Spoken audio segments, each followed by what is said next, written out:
Hey, my name is Nia, and I'm a 29-year-old woman. I like to say that I live a pretty uneventful life with just a few major events in it. Well, this incident definitely fits that description. Allow me to give you a little personal context so that you understand the impact of the events that followed. I was lucky to grow up in a close family where we shared everything. My mum taught me to care of myself and be independent. We were very close and I loved her a lot. When it was time for me to go to college, my mum helped me find a place to live. She bought a condo near my college and it became my home. She wanted me to do well and be happy. But then something sad happened. My dad passed away when I was almost done with college. It was really hard for our family. I was sad, but I also wanted to support my mum. She had to take care of my younger brother too. To help my mum, I decided to pay her rent every month for the condo. At first, she said no, but I really wanted to help her. I've been thinking about something and I want to talk to you about it. What is it, dear? Well, I've noticed how hard you work to take care of us and I want to help make things a little easier for you. I've been thinking about paying you monthly rent for the condo. Oh, sweetie, you don't need to do that. You're still studying and I want you to save your money for your own future and for things that you want to buy. That was the whole reason I bought you that condo in the first place. Yeah, I know about all that, but I really want to do this. I want you to live comfortably and not to have to work overtime. I am super happy that the thought of helping me crossed your mind, but you're my daughter, and it's my role to take care of you. You shouldn't have to worry about something like paying rent when I made sure that you wouldn't have to. But Mum, I want to contribute. Think about it this way. It'll be a way for me to be more careful and responsible with my money. The bonus is obviously that it will be a way for me to show you my gratitude for everything you've done for me. Well, if you really want to, sweetie, if it truly means that much to you, then I'll allow it, but promise me you'll still prioritize your own needs over it. I promise, Mum. So I became a tenant in my own mum's condo. It felt a bit strange, but it showed how much we loved and understood each other. I was grateful for my mum's support and the things she taught me. Paying rent made me feel like I was doing my part for our family and giving my mum more time for my brother and herself. After I finished college, I got a good job that paid well. That meant I could easily pay the rent to my mum and live comfortably at the same time. Things were going great for me and it got better. You see, it was at work that I met Gary. He worked in a different and unrelated department, but we became good friends. As time passed, we started liking each other more than just friends. It was amazing to feel a special connection that went beyond work. We began dating, and it was a happy time for me. Eventually, after a year of dating, we decided to take our relationship to the next level and move in together. Since my place was bigger, I suggested that Gary move into my condo. It made sense because not only would he need to skip the intense search for a new place, but also we wouldn't have to pay any big deposits. Gary happily agreed and we were excited to be able to spend every minute of every day together. Living together helped us learn more about each other. We divided our chores equally and overall enjoyed each other's company more than ever. Of course we faced some issues like every couple does, but we worked through them and grew even closer. After dating for 3 years, we knew we were ready to get married. Our wedding was a happy day full of love and joy. We had a simple yet elegant celebration with our close family and friends. It was a day we would always remember, filled with smiles and good times. Looking back, I actually would never have guessed where our relationship would end up. Things started to change after we got married, and not in a good way. Gary stopped doing his chores. He left them all to me. At first, I thought he might be tired from work, so I gladly did everything myself. I didn't just do my own chores, but I took care of him too.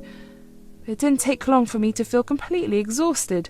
I worked full time, and yet when I came home, there was even more work waiting for me. As time passed, Gary started acting more entitled. Whenever I was too tired to clean or do the laundry, I would leave it for the next day, but instead of understanding, Gary would get mad. He would throw tantrums and demand that I do the chores right away. It felt like nothing I did was ever good enough for him. I felt so tired and sad. I tried to explain to Gary that I was exhausted just like him and needed rest too, but he didn't seem to care or understand. He acted like I was supposed to do everything for him while he did whatever he wanted. I even asked him to hire a maid to take care of his chores since he refused to do them by himself, but he told me not to because he thought it would be a waste of his money. It made me feel really upset and hurt. I couldn't understand why Gary couldn't see how hard I was working and how tired I felt. I wanted him to appreciate me and support me when I needed a break, but instead he would get even angry and make me feel guilty for needing rest. It felt like a never-ending cycle. I did my best to keep up with all the housework, but it was never enough for Gary. His constant demands and criticism made me doubt myself. Deep down, I knew it wasn't right or fair, but I didn't know what to do to change things. One day, I was super tired and couldn't do the dishes. As usual, Gary got really mad about it and threw a huge tantrum. Let me be clear, it's not like I didn't do anything after I came back from work. I cleaned our bedroom, did the laundry, and cooked dinner for us, so it's not an exaggeration when I say that I was truly exhausted. For some reason, that day I had reached my breaking point. I snapped at Gary and yelled at him. I had never once raised my voice at him, so this time I really had his attention. I can't take it anymore! I'm exhausted, and I've had enough. I work all day, and on top of that, I'm doing your chores too. Whoa, calm down, I'm tired too, you know. Don't you dare try to dismiss my feelings. I know exactly how tired you are because I feel the same way, but instead of appreciating what I do, you throw tantrums. Look, I'm sorry. I didn't realize how much you were doing. I didn't mean to take you for granted. Sorry won't cut it this time. I need you to understand how much this has been affecting me. It's not fair for me to do everything by myself. You're absolutely right. I truly am sorry. I'll make it right, I promise. Words are not enough. I need to see a change in your actions. I need you to start taking responsibility for your share of the chores and show me that you value and respect me. Of course, baby, I'll do better starting from now. I hope you mean it. For the next 2 weeks, he actually started doing his chores. It felt so good to finally have some rest after months. I was thankful that he understood and tried to change. But as time passed, Gary went back to his old ways. It started with him saying he was too tired to do his chores and eventually stopped doing them at all. At first I was okay with it because he didn't complain when I couldn't do his part. But even that changed. He got frustrated and annoyed when he saw unfinished chores. It felt like we were back to square one with Gary throwing tantrums almost every other day.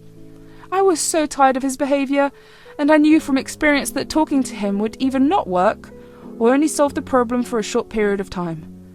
I wanted him to see how much this was affecting me, both physically and emotionally.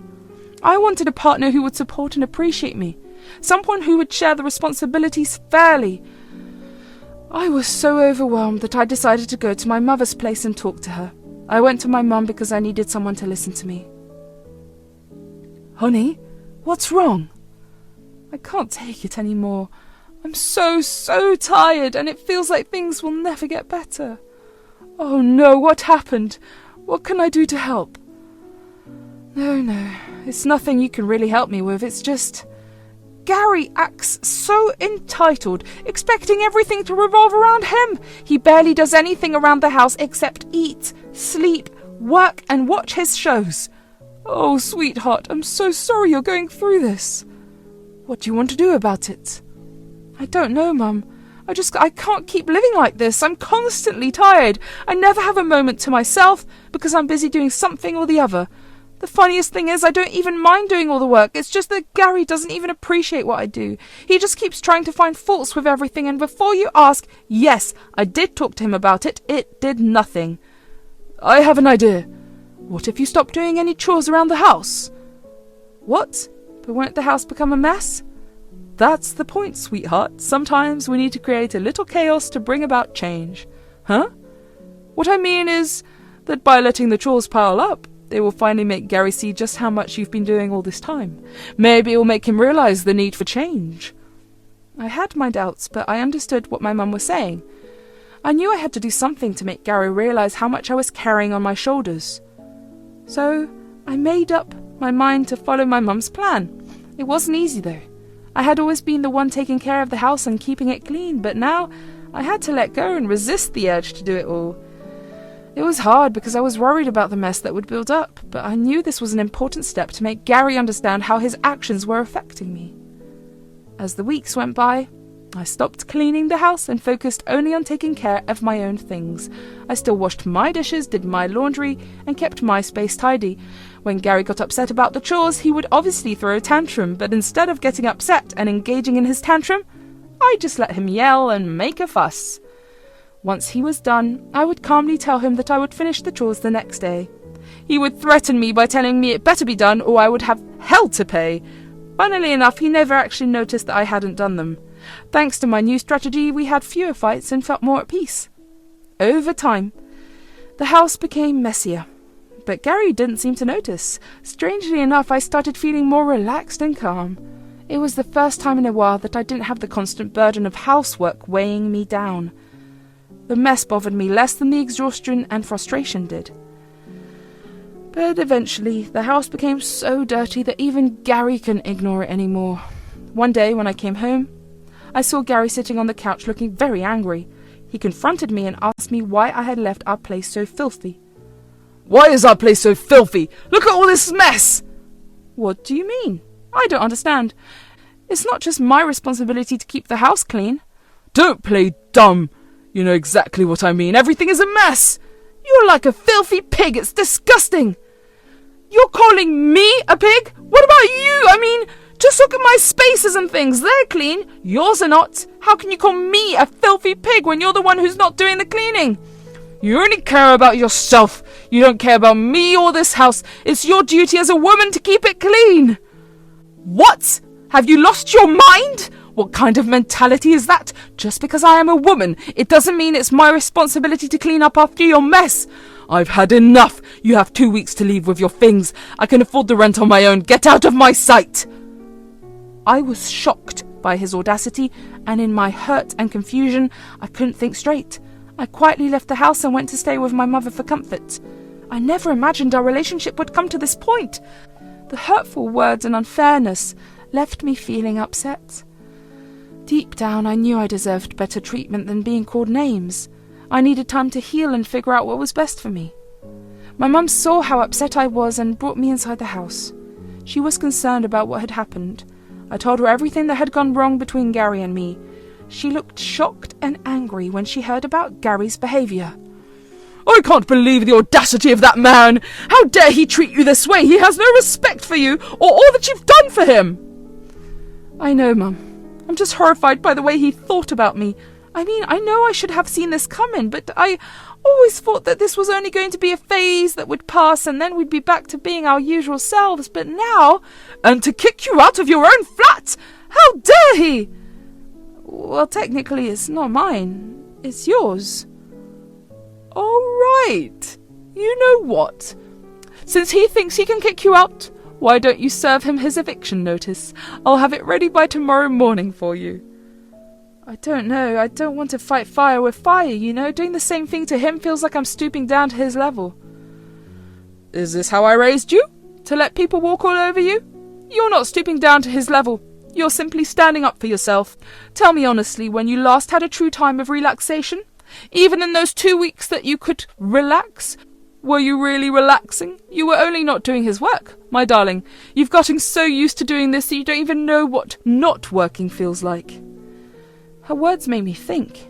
I realised how much I had been overworked and taken advantage of by Gary. I had given up on my own happiness and done everything for him.